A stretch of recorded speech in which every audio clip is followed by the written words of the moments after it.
Ask talk ప్రేక్షకులకు నమస్కారం. నా పేరు మారుతి కిరణ్. నేను ఒక మోటివేషనల్ స్పీకర్ని. ఇవాళ నేను ఎంచుకున్న సబ్జెక్ట్ ఏంటంటే మన ప్రవర్తనే మనం.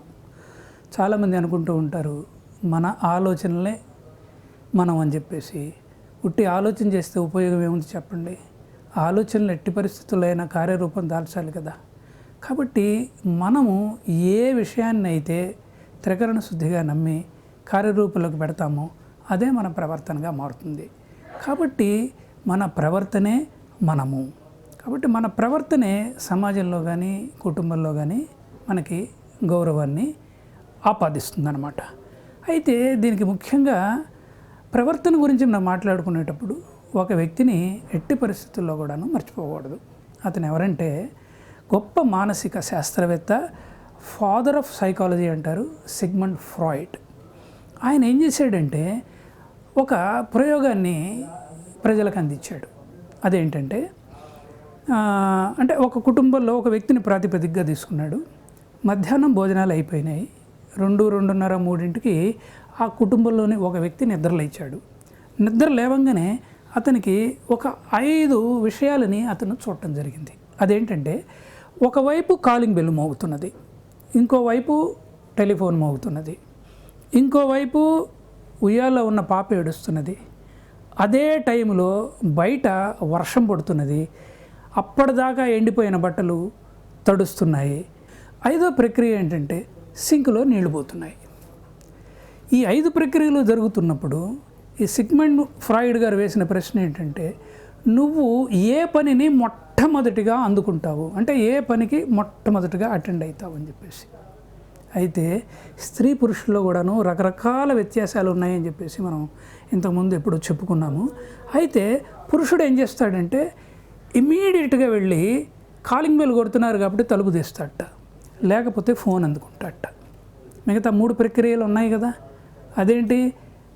ఉయ్యాల్లో పాప ఏడుస్తున్నది, వెంటనే ఇంటి స్త్రీ గబక్కున వెళ్ళి ఆ పాపను ఎత్తుకుంటుంది. అట్లాగే సింకులో నీళ్లు పోతున్నాయి, నీళ్లు పోతున్నాయి అని చెప్పేసి పంపును ఆపేస్తుంది. అంటే మొట్టమొదటిగా చేయాల్సిన పని గురించి చెప్తున్నాను. అట్లాగే కొంతమంది స్త్రీలు ఏమన్నారంటే కష్టపడి మేము బట్టలు ఉతికాం కదా, మళ్ళీ ఉతకాల్సి వస్తుంది కాబట్టి నేను ఆ బట్టల్ని మేము తీసుకొచ్చి ఇంట్లో పెడతామంటారు. అంటే ఇక్కడ చూడండి, పురుషుడికి స్త్రీకి మధ్య ఆలోచనలోనే ప్రవర్తనలోనే చాలా ఉంటుంది. ఎందుకంటే స్త్రీ ఎప్పుడు కూడాను పురుషుడు ఒక ఇల్లును కట్టగలడేమో కానీ స్త్రీని మటుకు ఒక గృహాన్ని తప్పకుండాను ఆమె ఒక ఇల్లును మారుస్తుంది. అంటే ఒక గృహాన్ని ఒక ఇంటిగా మార్చి చక్కగా తీర్చిదిద్దుతుంది అనమాట. అంటే పురుషుడికి ఎప్పుడూ కూడాను బయటకు వెళ్ళవలసిందే, అందరితో మాట్లాడవలసిందే, 4 రూపాయలు తీసుకురావాల్సిందే, సంసారాన్ని నడిపించవలసిందే. కాబట్టి స్త్రీ పురుషుల్లోనే ఇన్ని వ్యత్యాసాలు ఉన్నాయి. ఇది వాళ్ళ యొక్క తత్వము, ఇది వాళ్ళ యొక్క పనిచేసే తీరని చెప్పేసి చెప్పాడు. ఇక్కడే ఇంకొక ఉదాహరణ చెప్పడానికి నేను ప్రయత్నిస్తాను. ఇదేంటంటే ఒక హ్యాండ్ రైటింగ్ ఎక్స్పర్ట్ దగ్గరికి తల్లిదండ్రులు ఒక అబ్బాయిని తీసుకొచ్చారు. ఆ అబ్బాయికి దగ్గర 13-14 ఏళ్ళు ఉంటాయి. అతను 6, 7, 8 తరగతుల వరకు బాగా చదివాడు, మంచి మార్కులు వచ్చాయి. ఎప్పుడైతే 10th క్లాస్కి వచ్చాడో అతని మార్కులు తగ్గిపోయాయి. ఒక్క ఎగ్జామ్ కూడాను పాస్ కాలేదు. అంటే ఏంటి? ఎవరు పలకరించినా కూడా వినకుండా సైలెంట్గా అయిపోతున్నాడు అతను. వెంటనే ఏం చేయాలో అర్థం కాక, అంటే ఏది మాట్లాడినా కూడా అర్థం లేకుండా మాట్లాడుతున్నాడు. తల్లిదండ్రులు ఏది అడిగినా కూడాను సరిగా సమాధానం చెప్పలేకపోతున్నాడు. అంటే సొంత ఆలోచన లేకుండా అయిపోయిందనమాట. అప్పుడు ఏం చేశారంటే రకరకాల వ్యక్తుల దగ్గరికి, సైకాలజిస్టుల దగ్గరికి తిరుగుతూ అనుకోకుండా ఒక హ్యాండ్ రైటింగ్ ఎక్స్పర్ట్ దగ్గర కూడా పట్టుకొచ్చారు. సో ఈ అబ్బాయి యొక్క వింత ప్రవర్తన చెబుతూ ఉంటే అతను 4 ప్రశ్నలు వేయడం ప్రారంభించాడు. కొన్ని ప్రశ్నలు వేసిన తర్వాత సడన్గా తల్లిదండ్రులను ఒక మాట అడిగాడట. ఏమడిగాడంటే ఈ అబ్బాయి పుట్టిన కొత్తల్లో, అంటే పెరుగుతున్న క్రమంలో ఎడం చేతిని ఏమన్నా ఎక్కువగా ఉపయోగించేవాడా, మీరేమన్నా ఆ ఎడం చేతిని ఉపయోగిస్తున్నాడని చెప్పేసి బలవంతాన ఆపారా అని అడిగాడట. అడిగితే తల్లిదండ్రులు చాలా ఆశ్చర్యపోయారట. ఆశ్చర్యపోయి ఎప్పుడు అన్నారట, నిజమేనండి, చిన్నప్పుడు అన్ని పనులు లెఫ్ట్ హ్యాండ్తోనే చేసేవాడు. ఇదేదో పొరపాటు జరుగుతుందని చెప్పేసి మేము బలవంతాన్ని ఏం చేసామంటే రైట్ హ్యాండ్తోనే చేయమని చెప్పేసి అతని మీద ఒత్తిడి పట్టుకొచ్చాము. ఏదో చిన్న చిన్న చదువులు కాబట్టి చదివాడు.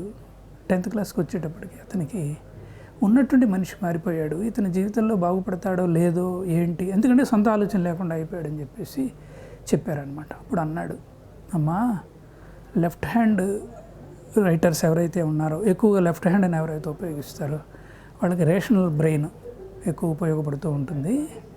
కాబట్టి మీరు ఆ పిల్లవాడిని ఆ రేషనల్ బ్రెయిన్ అంటే సొంత ఆలోచన చేసే ఒక బ్రెయిన్ని అనుకోకుండా బలవంతాన్ని ఆపారు. అందువలన ఆ పిల్లవాడు ఈ విధంగా తయారయ్యాడు. కాబట్టి ప్రస్తుత పరిస్థితుల్లో మనం ఇతన్ని మార్చడం కష్టము, కాబట్టి ప్రయత్నం చేయండి, ఆయన మటుకు అట్లాగే వదిలేయండి అని చెప్పేసి ఏదో మెడిసిన్స్ చిన్న చిన్న చిట్కాలు చెప్పడం జరిగిందనమాట. అంటే మన ప్రవర్తన కూడాను సైకలాజికల్గా మన జీవితాన్ని ఎంత ఛిద్రం చేస్తున్నది అనేది కనుక ఆలోచిస్తే అసలు చాలా ఆశ్చర్యపోతాం మనం. అట్లాగే ఇంకొక విషయం ఏంటంటే, మీరు కొన్ని పనులు స్వతహాగా చేసుకుంటారు, కొన్ని పనులు ఇతరుల మీద తప్పకుండా ఆధారపడి చేయవలసినవి ఉంటాయి. ఉదాహరణకి ఇప్పుడు మీ బట్టలు ఉన్నాయి, వేరే వాళ్ళకి ఇవ్వాల్సిందే, వాళ్ళు ఐరన్ చేసి ఇవ్వాల్సిందే. అట్లాగే తప్పనిసరిగా బయటికి వెళ్ళి కూరగాయలు కొనుక్కోవాల్సిందే. అంటే మన వస్తువు ఒకళ్ళ దగ్గరికి పోయి మళ్ళీ మన చేతికి వచ్చే ప్రక్రియలో కానీ, లేకపోతే మనం ఇతరుల మీద ఆధారపడే ప్రక్రియలో కానీ మన పరివర్తనే మనకి మన ప్రవర్తనే మనకు గొప్ప గౌరవాన్ని ఆపాదిస్తుంది అనమాట. ఎందుకంటే చిన్న విషయాల్లో చాలామంది పర్టికులర్గా ఉంటారు.